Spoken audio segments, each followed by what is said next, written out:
Ikalawang mga Kronika, kabanatang 25 hanggang 27. Sa mga kabanatang ito, mababasa natin ang mga sumusunod. Si Haring Amaziyas ng Huda, si Haring Uziyas ng Huda, si Haring Jotam ng Huda. Ikalawang mga Kronika, kabanatang 25, si Haring Amaziyas ng Huda. 25 taon si Amaziyas nang siya'y maging hari at 29 na taon siyang naghari sa Jerusalem. Ang kanyang ina ay si Jehoadan na taga-Jerusalem. Naging galugod-lugod kay Yahweh ang kanyang mga ginawa, ngunit hindi niya ginawa ang mga ito ng buong puso.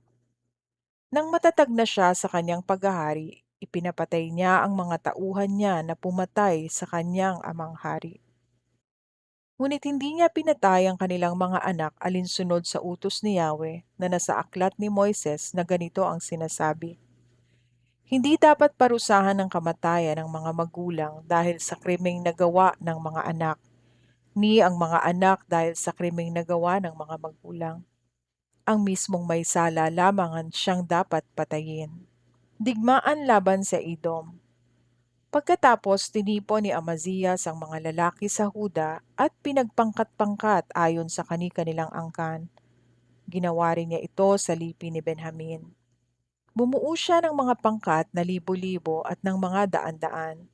Nilagyan niya ang mga ito ng kanya-kanyang pinuno. Pagkatapos ibinukod niya ang mga kabataang may 20 taon ang gulang pataas at nakatipon siya ng 300,000. Lahat ng ito'y handang makipagdigma at sanay humawak ng panangga at sibat. Kumuha pa siya sa Israel ng 100,000 matatapang na kawal at inupahan niya ang mga ito ng 3,500 kilong pilak. Ngunit may isang lingkod ng Diyos na nagpayo sa kanya ng ganito. Mahal na hari, huwag po ninyong isasama ang hukbo ng Israel sa inyong pagsalakay, sapagkat hindi na po pinapatnubayan ni Yahweh ang mga Efraimitang iyon. Maaaring iniisip ninyo na palalakasin nila kayo sa digmaan. Ngunit ang Diyos ang nagbibigay ng tagumpay o pagkatalo. Ipapatalo niya kayo sa inyong mga kaaway. Sinabi ni Amaziah sa propeta, ngunit paano naman ang mga pilak na naibayad ko na sa kanila?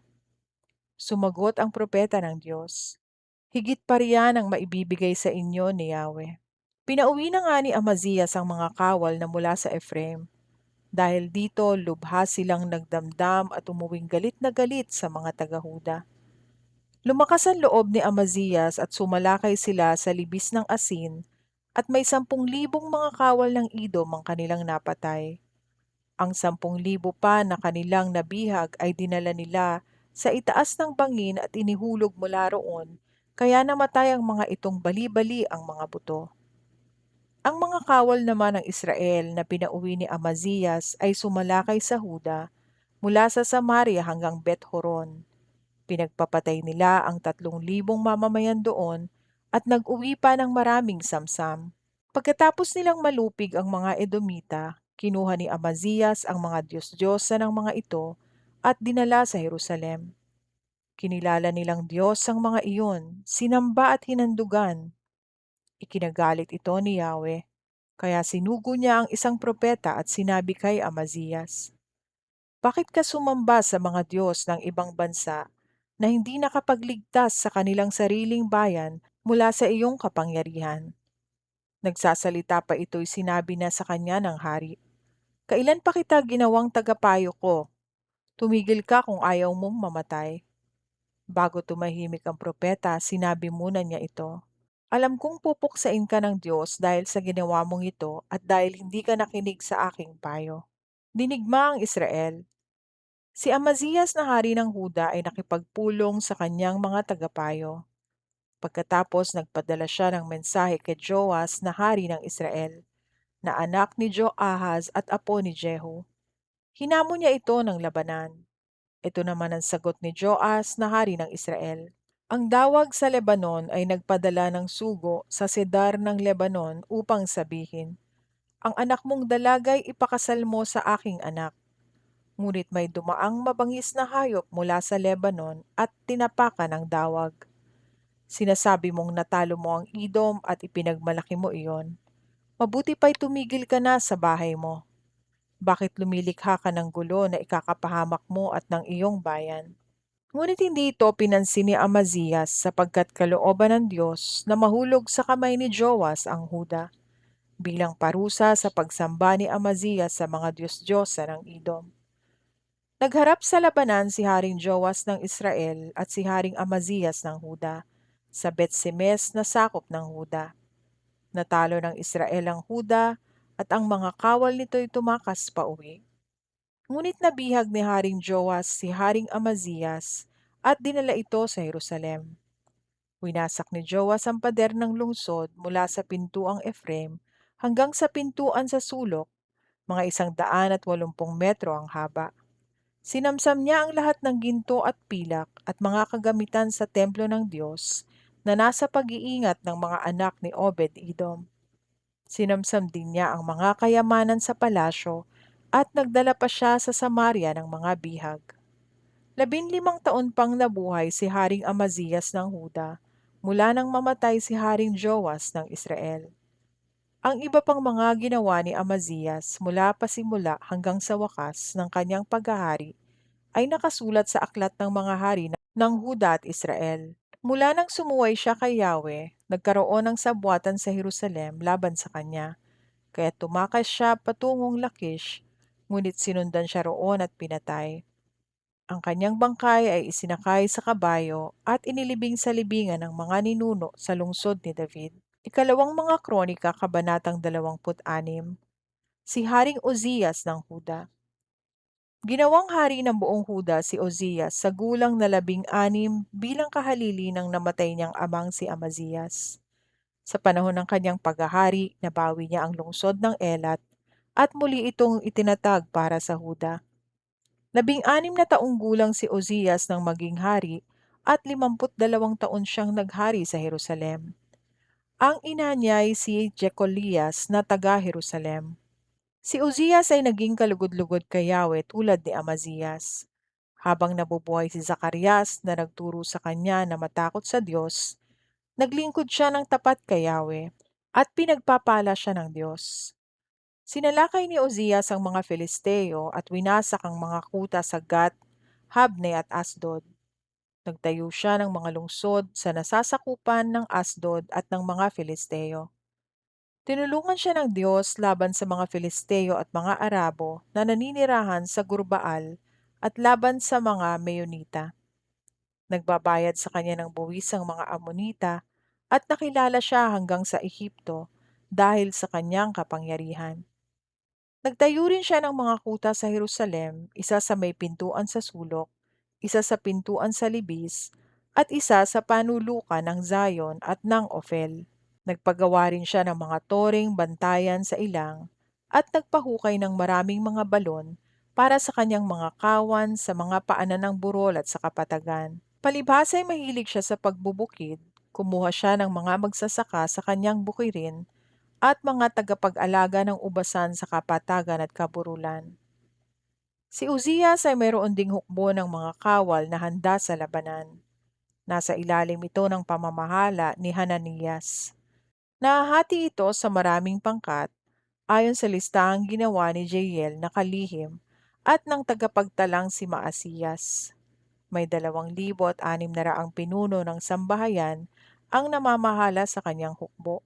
Binubuo ito ng may 300,750 magigiting na mandirigma na laging handang lumaban at magtanggol sa hari. Silang lahat ay binigyan ni Uzzias ng iba't ibang sandata tulad ng panangga, sibat, helmet, pana at tirador. Sa mga tore at mga panulukan ng Jerusalem, naglagay siya ng mga kasangkapang ginawa ng mahuhusay na panday upang ipanghagis ng sibat at ng malalaking bato. Naging tanyag si Uzzias at naging makapangyarihan dahil sa tulong na nagmumula sa Diyos. Pinarusahan si Uzzias dahil sa kapalaluan. Subalit nang maging makapangyarihan si Uzzias, naging palalo siya na siyang dahilan ng kanyang pagbagsak. Nilapastangan niya ang Diyos niyang si Yahweh nang pumasok siya sa templo upang maghandog sa altar na sunugan ng insenso. Sinundan siya ng paring si Azarias, kasama ang 80 matatapang na pari ni Yahweh. Nang makita siya ay sinabi nila, Haring Uzzias, wala po kayong karapatang magsunog ng insenso para kay Yahweh. Tanging ang mga paring mula sa angkan ni Aaron lamang ang inatasan ng Diyos sa katungkulang ito. Lumabas na kayo rito sa banal na dako. Nagkakasala kayo sa ginagawa ninyong iyan. Hindi sinasang-ayunan ng Panginoong Yahweh ang ginagawa ninyo. Nagalit si Haring Uzzias sa mga pari. Siya ay nakatayo noon sa tabi ng altar na sunugan ng insenso. Ngunit ng sandaling iyon ay nagkaroon siya ng sakit sa balat na parang ketong sa noo. Nang makita ni Azarias at ng mga pari ang nangyari kay Uzzias, pinalabas nila ito agad. Hindi naman ito tumutol sapagkat naramdaman niyang siya'y pinarusahan na ni Yahweh. Hindi na gumaling ang sakit sa balat ni Haring Uzzias hanggang sa siya'y mamatay. Ibinukod siya ng tahanan, inalisan ang lahat ng katungkulan, at pinagbawalang pumasok sa templo ni Yahweh. Ang anak niyang si Jotam ang namahala sa palasyo at sa buong lupain. Ang iba pang mga ginawa ni Uzzias mula sa simula hanggang katapusan ay itinala ni Isaias na anak ni Amos. Nang ito'y mamatay, inilibing lamang siya sa puntod na malapit sa libingan ng mga hari, sapagkat siya'y nagkaroon ng sakit sa balat na parang ketong. Ang anak niyang si Jotam ang humalili sa kanya bilang hari. Ikalawang mga kronika, kabanatang 27, si Haring Jotam ng Huda. Si Jotam ay 25 taong gulang nang maging hari at 16 na taon siyang naghari sa Jerusalem. Ang kanyang ina ay si Jerusa na anak ni Zadok. Tulad ng kanyang amang si Uzzias, ang mga ginawa niya ay naging kalugod-lugod sa paningin ni Yahweh. Ngunit hindi niya ito tinularan sa pagpasok sa templo upang magsunog ng insenso roon. Sa kabila nito, nagpatuloy pa rin sa pagkakasala ang sambayanan. Ipinagawa ni Jotam ang hilagang pintuan ng templo at pinatibay ang pader ng Jerusalem sa gawing Ophel. Nagtayo siya ng mga lungsod sa kabululan ng Huda. Gumawa rin siya ng mga kuta at bantayan sa kakahuyan. Nakipaglaban siya at nagtagumpay sa hari ng mga Amonita. Nang taong iyon ay nagbayad sa kanya ang mga Amonita ng 3,500 kilong pilak, trigo na nakalagay sa 10,000 malalaking sisidlan, at sibada na nakalagay sa 10,000 malalaking sisidlan. Gayun din ang ibinayad sa kanya ng ikalawa at ikatlong taon. Dahil sa kanyang pananatiling tapat sa Diyos niyang si Yahweh, lumaki ang kapangyarihan ni Jotam. Ang iba pang ginawa ni Jotam sa panahon ng kanyang paghahari, pati ang lahat niyang pakikipaglaban at ginawa sa panahon ng kapayapaan, ay nakasulat sa kasaysayan ng mga hari ng Israel at Huda. 25 taong gulang siya nang maging hari at 16 na taon siyang naghari sa Jerusalem. Namatay siya at inilibing sa lungsod ni David. Ang anak niyang si Ahaz ang humalili sa kanya bilang hari.